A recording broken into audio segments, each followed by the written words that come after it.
Hey there, Workshop Whisperer fans, it's Rachel Sheldrick here, and I help auto repair shop owners to achieve business success. Well, it's Friday afternoon and I hope you've had an amazing week in your auto repair business. This afternoon I wanted to quickly talk to you about the concept of when you're saying yes but you really mean no. You may find yourself doing a job this afternoon. You're trying to pump it out, trying to get the work done, trying to get the car back to the customer, and it's one of those jobs that you really couldn't fit in the first place, but you said yes anyway. We want you to really think about how that actually affects your business when you do a job like that.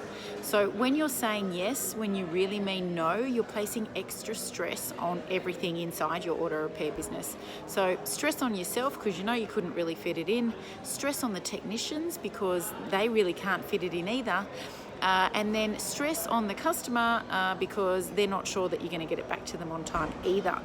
So instead of saying yes, trust that little feeling that you get in your gut when you know that it's one of those jobs that you shouldn't be doing. Because when you get that feeling and you do it anyway, they're usually the type of job that's stuff up. And you end up doing overtime, or you end up doing dough on the job, so you make less profit or no profit at all. So say no to those jobs, or be more realistic with the customer and say, sure, we can take the car today, but we may not get it back to you until tomorrow or Monday or whatever a realistic time frame is for you, so that you do not place stress on yourself or the technicians or give an unrealistic expectation to the customer. Now, if you are prepared to say yes, then think about what you're saying no to at home.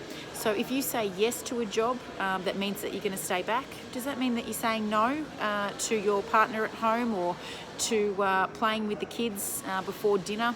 Does it mean that you're not going to get to see them before bedtime? So really have a think. Should you be saying yes to this job? Or is it one of those ones that you can push back to later, or simply say to the customer, sorry, we can't do it this time? So don't say yes when you really mean no.